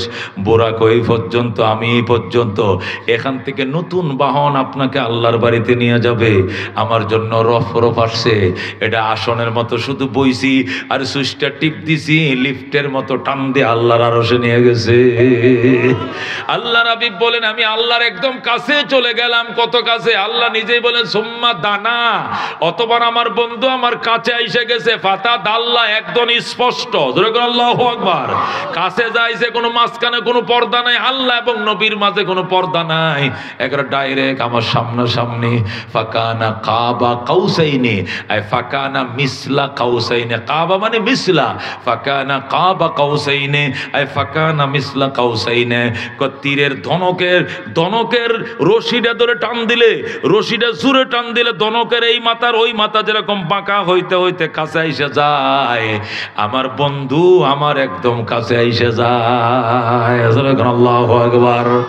মাশুক খুদা হ্যায় আশিক মোহাম্মদ, জমালে খুদা হ্যায় কমালে মোহাম্মদ, हमारा मोहम्मद खुदा का प्यारा, जमाले खुदा है कमाले मोहम्मद। जरगन मरहबा। আল্লাহ হাবিব সাল্লাল্লাহু আলাইহি ওয়াসাল্লাম কাছে চলে গেলেন। আল্লাহ বলেন, ফাওহা ইলা আবদিহি মা আওহা। আমি আমার বন্ধুর সাথে গল্প করলাম, যে গল্প করার সব করলাম। আল্লাহ হয়তো বা বলছিল, দোস্ত 1 সপ্তাহ আগে আনছি চাচা, 1 সপ্তাহ পরে আনছি বউ, আর 1 সপ্তাহ পরে খাওয়াইছি মায়ের। 3টা দুঃখ একসাথে বুকের মধ্যে চাপ দিছিল, কানতে কানতে ঘুমায় পড়ছিলা। এরপরে তোমার ডাইকে আনছি, সামনাসামনি বয়াইছি, মাঝখানে কোনো পার্টিশন নাই। এবার সামনাসামনি বলো, কি দিলে তোমার শান্তি লাগবে, কি দিলে তুমি খুশি হইবা? নবী ডাক দেয়া, আল্লাহ আমার এত উপরে আনছো, আরো কেউ আনছিলানি? কয় কেউ রে নয়, স্বয়ং জিব্রাইল এতটুকু আসতে পারে না, অন্য কোন নবীরা এখানে আসতে পারে না, শুধু তোমাকে আনছি। নবী কয়, যেহেতু আমাকে এত উপরে আনছেন, যেখানে অন্য কাউকে আনেন নাই, আমি বড় খুশি হয়েছি। দুনিয়ার দুঃখ দুনিয়াতে আমি মাফ করে দিছি। দুনিয়ার কোনো দুঃখ বেদনার বিচার এখানে হবে না, বরং আমাকে জান্নাত দেখান, আমার উম্মতের জাহান্নাম দেখান, আমি জান্নাত জাহান্নাম ভিজিট করে যাব। আল্লাহু আকবার। আল্লাহ তার বন্ধুকে জান্নাত দেখাইলেন, জাহান্নাম দেখাইলেন। জাহান্নাম ঘুরে দেখলেন, কতগুলো চিহ্ন দেখলেন, হাদিসে আসছে। হঠাৎ করে নবী দেখলেন একটা লোক, এত বড় ফ্যাট, মটকার মতো, ডোলার মতো। ফ্যাটটার বাহির থেকে সব দেখা যাইতেছে, ভিতরে শুধু সাপ কষা বান্ধা রয়েছে। কলিজাটার মাঝে সাপটা কামড় মারে, আর আল্লাহ গো আল্লাহ গো কই চিল্লান মারে। নবী আমার কান্দে, ফেরেশতা রে, আমার এই উম্মতটার অপরাধটা কি? কেন রে তার বুকের মধ্যে সাপে কামড়াইতেছে? আল্লাহ গো আল্লাহ কয়ে কয়ে চিল্লাইতেছে আমারে কম। ফেরেশতা কয়, ইয়া রাসূলুল্লাহ, হাবিবাল্লাহ, আপনার এই উম্মতটা সুদ খাইতো, এই সুদখোরের বাচ্চা সুদখোর, শুধু সুদ খাইতো। আজকে 1 লাখ দিছে, 1 মাস পরে 1,10,000 দেওয়ান লাগবো তারে। 2 মাস হলে 1,20,000 দিতে হবে। যত দিন বাড়বে এত সুদের গতি বাড়বে, মাস বাড়বে, সুদের চাকা ঘুরতে থাকবে, চক্রবৃদ্ধি হারে সে সুদ গ্রহণ করত। এই জন্য তার সম্পদগুলোকে আল্লাহ সাপ বানাইছে। এই সাপ তার কলিজায় কামড়াবে, তা কিয়ামত কায়েম হওয়া পর্যন্ত তারে কামড়াইতেই থাকবে। জোরে কোন নাউজুবিল্লাহ। আল্লাহ নবী সাল্লাল্লাহু আলাইহি ওয়াসাল্লাম বলছেন, উম্মত রে, উম্মত সর্বনাশ, এই ঘটনা কোনোদিন ঘটাইস না, সুদ খাইস না, ভিক্ষা করে খাইবা, সাহায্য মেগে খাইও, তারপরে সুদ খাইও না বাবা। আল্লাহ নবী সাল্লাল্লাহু আলাইহি ওয়াসাল্লাম বলেন, সুদের 70 প্রকার গুনাহ, তার মধ্যে সবচেয়ে নরমাল গুনাহ তুমি করবা তোমার মায়ের সঙ্গে জিনা। জোরে কোন নাউজুবিল্লাহ। সুদের 70 প্রকার গুনাহ, তার মধ্যে সবচেয়ে ছোট গুনাহ হলো তুমি করবা তোমার মায়ের সঙ্গে জিনা। মানে নিজের মায়ের সঙ্গে খারাপ কাজ করলে যে অপরাধ হয়, এ সুদ খাইলে তার চেয়ে 70 গুণ অপরাধ বেশি হয়। জোরে কোন নাউজুবিল্লাহ। ও সুদখোরের দলেরা, নিজের মায়ের সাথে যদি জিনা করতে মন চায় তাহলে করো, যত খুশি সুদ খাইবা খাও, তুমি খাও। দোস্ত, গু খাইও ভালো আছে, পায়খানা খাইও, মুদ খাইও, গোবর খাইও, তারপরে সুদ খাইও না। কথা কোন ঠিক কিনা? আল্লাহ নবী বলেন, আরেকটু সামনে যায় দেখি আমার একটা উম্মত কথা বলতেছে, কাঁদতেছে, কিন্তু গালগুলোর মধ্যে কোনো গোশত নাই, কোনো গোশত নাই। ফেরেশতারে আমার উম্মতের অপরাধটা কি? গালের গোশত গেল শুধু আড্ডিটি দেখা যায়, কারণটা কি? কয় উনি হলেন মানুষের গীবতকারী, শুধু সারাদিন চার দোকানে বসে মানুষের গীবত। আমলিক বালানা, বিএমপি বালানা, জাতীয় পার্টি বালানা, মসজিদের ইমাম সাহেব বালানা, মাদ্রাসার বড় হুজুর বালানা, মুতামিম বালানা, কেউ বালানা, কে বালা? আমি একলা বালা, এই শুধু একলা বালা। এই বালাটার গালের গুস্ত খোদায় রাখছে না। নিজের যে ভালো বলে সে বড় নয়, লোকে যারে বড় বলে বড় সে হয়। কথা কোন ঠিক কিনা? আল্লাহ নবী জান্নাতে গেলেন, যায় দেখলেন কি সুন্দর বিল্ডিং বানাইছে আল্লাহ। ভিতর থেকে বাহির দেখা যায়, বাহির থেকে বাহির ভিতর দেখা যায়। নবী বলছে, ফেরেশতারা রে, এই সুন্দর জান্নাতটা আল্লাহ আমার কোন উম্মতের জন্য বানাইছে? ফেরেশতারা ডাক দেখো, রাসূল গো, এই উম্মতটা আইতেছে দেখামো। একটু পরেই হযরতে বেলাল রাদিয়াল্লাহু তাআলা আনহু চামড়া স্যান্ডেল পরে চট্টর চট্টর করে আওয়াজ দিয়ে হাইটা যায়, নবীর সালাম দেয়, আসসালাতু ওয়াসসালামু আলাইকা ইয়া হাবিবাল্লাহ, বলে আল্লাহু আকবার। নবী ডাক দেখো, ফেরেশতারা রে, আমারে সালাম দেয় লোকটা কেডা? এই যে সালাম দিয়ে গেল গা, চামড়া জুতারি পাও দে, খরম রে পাও দে, কটকট শব্দ করে, উনি কে? ফেরেশতা, হুজুর আপনি কি চিনেন না? উনি আপনার মসজিদের মুয়াজ্জিন হযরতে বেলাল। আল্লাহু আকবার। দোস্ত, আল্লাহ নবী মেরাজ থেকে আইসা কয়, বেলাল সার্থক হইছে, জীবনে কষ্ট করছো, তোমার রিমান্ড দিছে, তোমার জেল খাটাইছে, জিব্বার মাতে ফেরাক লাগাইছে, হ্যাঁ, তুমি এমন কোন নিষ্ঠুর অত্যাচার নাই যা তোমার উপরে করে নাই, কিন্তু আল্লাহ এর বিনিময়ে যে জান্নাতটা দিছে আমি নিজে দেখে আইছি। তোমার খারাপ লাগবো দেখে, না হলে ভিতরে ঢুকলাম হয়, কিন্তু তুমি কইতে হতো আমি ঢুকছি না, না আপনি আমার আগে ঢুকলেন কিনলে গিয়া, এর লেখা খালি দরজা ধাক্কাতে ঢুকছি না, নাহলে ভিতরে গেলাম হয়। যেরকম আল্লাহু আকবার। নবী কয়, বেলাল কয়, আগারও আলাইকা, আমি কি আপনার উপরে অভিমান করবো? আপনি ঢুকলেন না, আর ভিতরটাও ডেকে আইতেন, বাহির না দেখছেন শুধু? কয় বেটা ভিতরে যা আছে বাহির থেকেও দেখা যায়। যেরকম আল্লাহু আকবার। ও দুস্থ হযরতে বেলাল পালাক্রমে ফিডায়, পিডাইতে পিডাইতে জল্লাদরাও সুস্থ হয়ে যায়। এরপরেও বেলাল ডাক দেখো, আরো মারো, যত ফিডাও গো ততই ভালো লাগে। কি মধু খাওয়াইলি মুরে, কি আগুন জ্বলছে অন্তরে। আল্লাহু আকবার। কি মধু খাওয়াইলি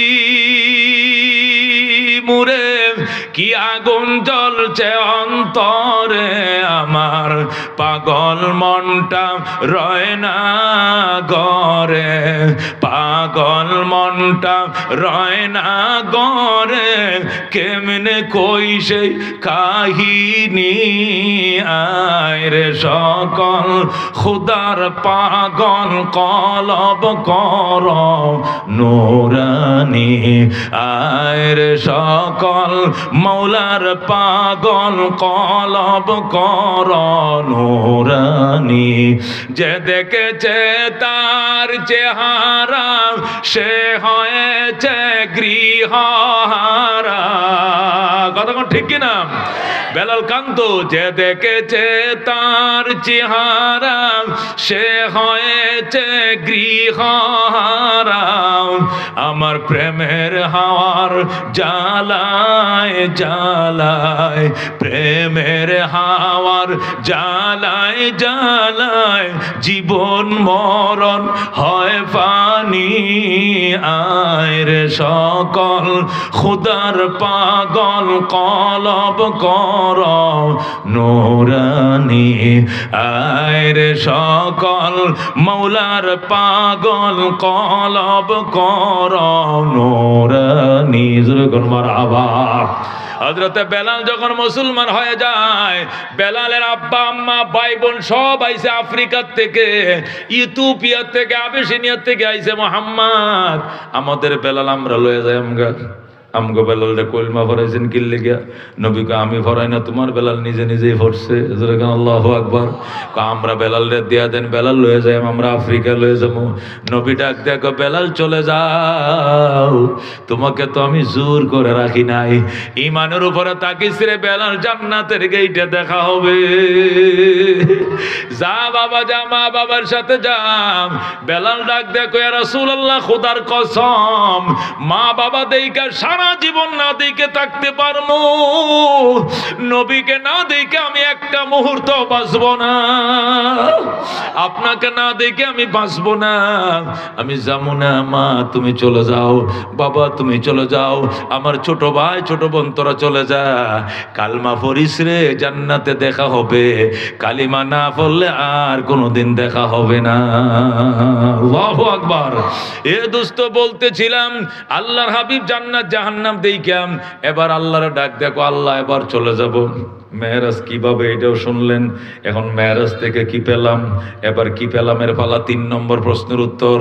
আল্লাহ নবী বললেন আমি চলে যাব, অনেক দিন হয়েছে। আল্লাহকে অনেক দিন হয়েছে কি? ওই যে রাতে 11:20 অন্য তো 11:20 কই গরির কাঁটা তো জায়গাতেই, সানটা যে এই জায়গাতে আছে, সান তো এই জায়গাতেই। সানরেও লড়তে নিষেধ করছে, সূর্যরে লড়তে নিষেধ করছে, গরির কাঁটা করতে নিষেধ করছে, সব নিষেধ। পশম বড় হইতে পারবা না, নখ বড় হইতে পারবা না, চোখ বড় হইতে পারবা না, মানে কোনো ক্লান্তি নাই, কোনো ঘুমের বাও হবে না। নবী যাতে কোনোভাবেই বুঝতে না পারে, সব বন্ধ করে দিছে। যেরকম আল্লাহু আকবার। এরপরও নবী বুঝে লাইছে, আল্লাহ গো, ভিতরে ভিতরে সময় মনে হয় বেশি হয়ে গেছে, আমার উম্মত কান্তাছে, আমি যামুগা। আল্লাহু আকবার। না বন্ধু, আর কয়দিন বেড়ান? না আর বেড়ায়, আর 1 মিনিটও থাকতাম না। দড়ি খারা সিরিয়া নবী চলে যাইব। আল্লাহ গো ঠিক আছে, না থাকলে আর কি করবো, জোর করে তো রাখা যাইতো না। জান জান মানি খালি হাতে মোটেও না, আমার উম্মতরে মেরাজ দিতে হইব। আমার যেটা দিয়েছেন উম্মতরে এইটাই দিতে হবে। আল্লাহ ডাক দেখো, জান মেরাজ দিলাম, আপনাকে আসমানে উঠাইয়া মেরাজ করাইছি। আপনার উম্মতরে 50 ওয়াক্ত নামাজ দিলাম, নামাজে দাঁড়াইবে, নামাজটাই মেরাজ ঘোষণা করা হলো। আল্লাহু আকবার।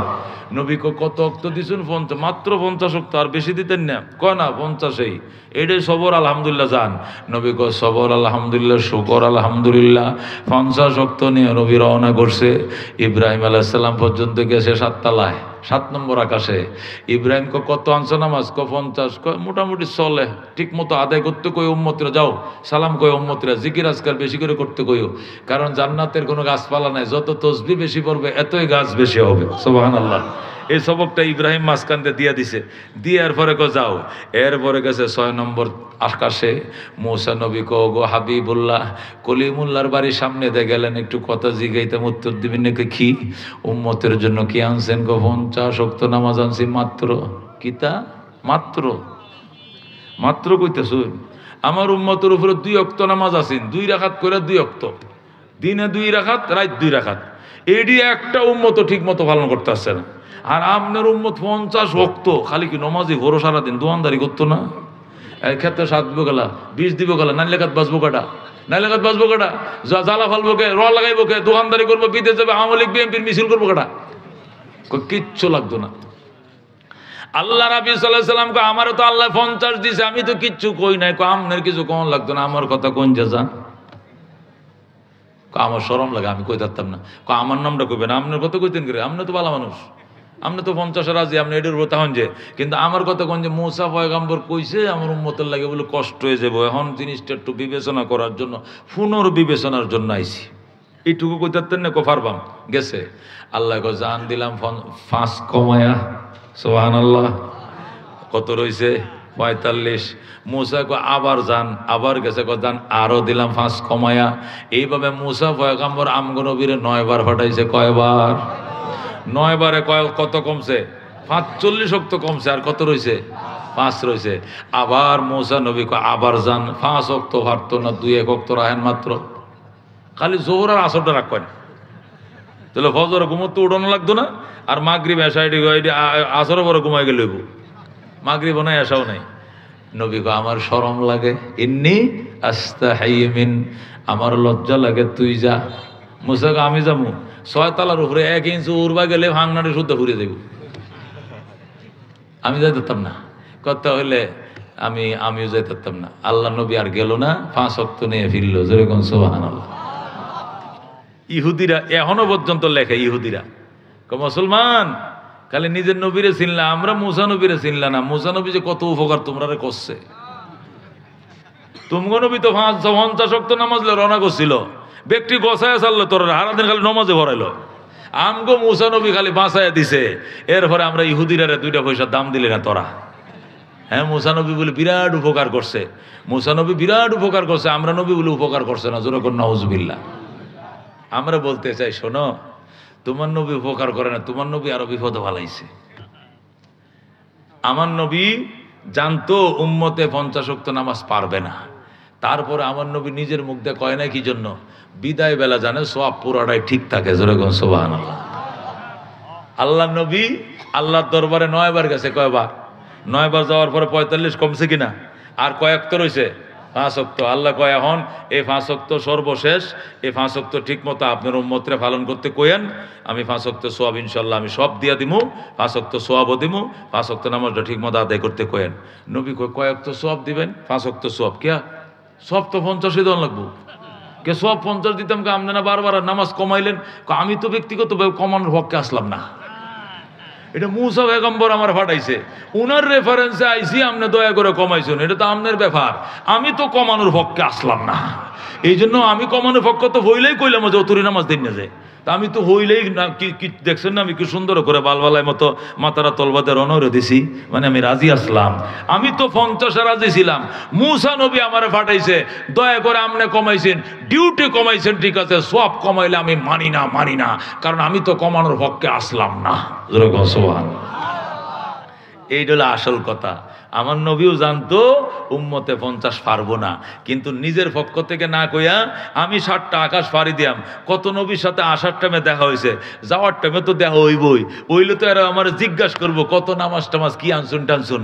তখন জিজ্ঞাসা করলে আমি কমু, কইলে হেরাই আমার ফাটাইবো, আমি হেরার নামটাই না ব্যবহার করবো, নিজের নামটা কমু না, তাহলে আমার হানি হইতো না, আমার উম্মতেরও হানি হইতো না। জোরে কোন সুবহানাল্লাহ। এই জন্য তোমার নবী উপকার করে নাই, আমার নবীও জানতো যে আমার উম্মত 50 পারতো না, কিন্তু তোমার নবীর নামটা ব্যবহার করছে গেলে গিয়া ডিউটিটা কমলে সবটা যেন না কমে। শেষ পর্যন্ত নবী কবুল করাই আনছে, আমার উম্মত নামাজ পড়বো 5 ওয়াক্ত, সওয়াব পাইবে 50 ওয়াক্ত। জোরে কোন সুবহানাল্লাহ। এই জন্য আমার নবী কিছু কয় নাই, আমার নবীর মায়া নাই যে এরকম নাই, মার থেকে কোনোদিন মাসির দরদ বেশি না। কথা কোন ঠিক কিনা? এটা হলো 1 নম্বর জবাব। 2 নম্বর জবাব হলো জুমালওয়ালায় জবাবটা দিয়েছে, জালালাইনের হাসিয়া জুমাল, আগেরটা দিয়েছে সাবিওয়ালা, এখন জুমালওয়ালা বলতেছে কয় শোনেন, আসল কথা কি, আপনাদের নবী আমরার উপকার করছেন, আমরা আর বিপদে পাচ্ছে। কি বিপদে? আমার নবী চাইছিন 50 ওয়াক্ত নামাজ আমি জমিন পদ্ম যাইতে আনলে উম্মতরে যদি 50 ওয়াক্ত নামাজ গছাইতে পারি, রাজি করাইতে পারি, উম্মত যদি কয় ঠিক আছে আলহামদুলিল্লাহ, আপনি যেহেতু 50 আনতেন আমরা 50-এ রাজি আছি। যখন আপনি 50-এ রাজি হয়ে গেল আমার উম্মত, তখন ফ্যাটের জিম্মাটা আমি আল্লাহর হাতে দিলাইলাম। জোরে কোন সুবহানাল্লাহ। তখন কইলাম আল্লাহ আমার উম্মত তো সারাদিন নমাজই পড়ে, তাল গৃহস্থির তো সময় নাই, এ ব্যবসা বাণিজ্য কিচ্ছু করার সময় নাই, দান গৃহস্থি কোন সময় করবো, লাউ লাগাইবো কোন সময়, সিম গাছ কোন সময় পানি দিব, খালি নমাজে ফরন লাগে। এই জন্য আমার উম্মত খালি সালামটা ফিরাইয়া দেখবো, খিদা লাগছে, বাট্টি বাড়া 10 ঘন্টা করে যায় নামাজটা, কোনাটার মধ্যে গরম বাট্টি, আসমান থেকে ফেরেশতারা যাতে বাইরে থুয়া যায়। জোরে কোন সুবহানাল্লাহ। আমি তো চাইছিলাম এইটা, এই মুসা এটা হাতিটা করছে। মুসা আমার উম্মতরে কামগিরস্তিত লাগাইছে, এই যে মেশিনে আল শুরু হয়েছে, এর মধ্যে সারাটা দিন ঘুরাইবো, কথা কোন ঠিক কিনা? আমি চাইছিলাম নামাজ একটু বেশি হইলে হয়ে যাক, 50 ওয়াক্ত কাম তো একটা, খালি নামাজ পড়ো, যেই নামাজ পড়তে খিদে লাগে যায়, সালামু আলাইকুম রহমতুল্লাহ, সালামু আলাইকুম রহমতুল্লাহ, কোন তরকারিটা বালা, শিং মাছের ঝোল, আর মনে করেন এই ছোট ছোট কবুতর ডিপ বোনা করা, আকাশের রান্দা, কোনো ডায়াবেটিস নাই, কোনো ফরমালিন নাই, কোনো কিছু নাই। এটিকে আমাদের দেশে ফাঙ্গাস মাছের তরকারি, এটা আকাশের রান্না করা স্পেশাল খাবার। শুধু দস্তরখানটা বিছাইল থাকতো, সালামটা ফিরে দেখতো ফেরেস্তা দস্তর বিছায় খালি খায়, আর টিস্যুতে 8টা মুচ্চা হতো আল্লাহু আকবার, তালবাড়ি হেরায় আকাশে না দইতো, যেরকম সুবহানাল্লাহ। এই মিয়া দস্তরটা বিছাইতো ফেরেস্তারা, বাইরেও দিত ফেরেস্তারা, তাল দিত ফেরেস্তারা। আমার উম্মত কালে 8টি দই আবার কত আল্লাহু আকবার। এটা হাতি তো মুসাই করছে, আমার নবী চাইছিল 50 দে হইলেও ফেডের জিম্মাটা আল্লাহর দিয়াল, তো কতক্ষণ ঠিক কিনা? আর এই ফেডের কারণে এখন আওয়ামী লীগ করণ লাগে, কতদিন পরে আবার দেশে তাহন যায় না, হলায় তাহন লাগে, এরপরে বিদেশ থেকে বিদেশ যাওয়ান লাগে, পরে করো বিএমপি, পরে জাতীয় পার্টি, পরে জমাত, এই মায়ের খাও, এই এত তাল, দেশ বিদেশ, ওমান যাও, কাতার যাও, ইট টানো, রোদের মাঝে আল বাও, এ তত টাইম আছিল। আমার নবী চাইছিল আসমানের গড়গড়া বাট্টি খাওয়াইতো, আর শুধু আমার উম্মত নামাজটা পড়তো, মুসা নবী করতে দিল না, কতক্ষণ ঠিক কিনা? বেটা গপ্প খরচ, তোর নবী উপকার করছে। এটা হলো 2 নম্বর জবাব, যেরকম আল্লাহু আকবার।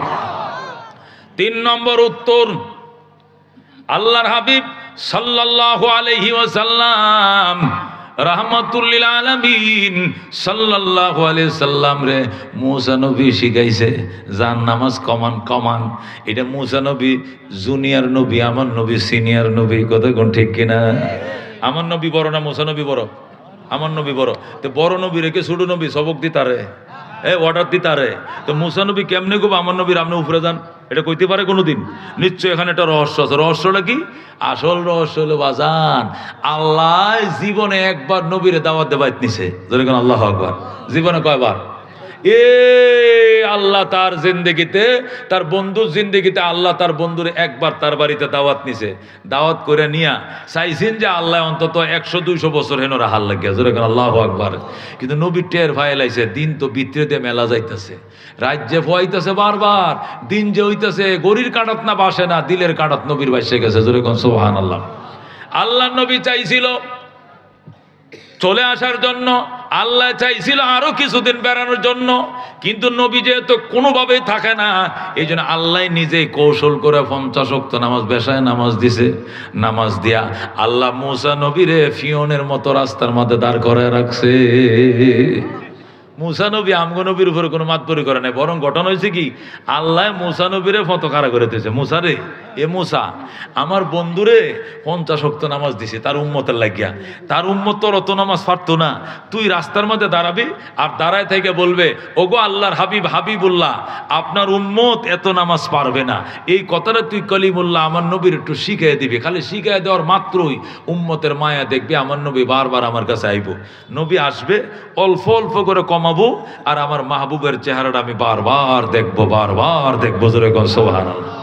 এই জন্য আল্লাহ ইচ্ছা করলে একবারেও তো 45 কমাই থাকতো, একবারে না কমায় কয়বারে কমাইছে?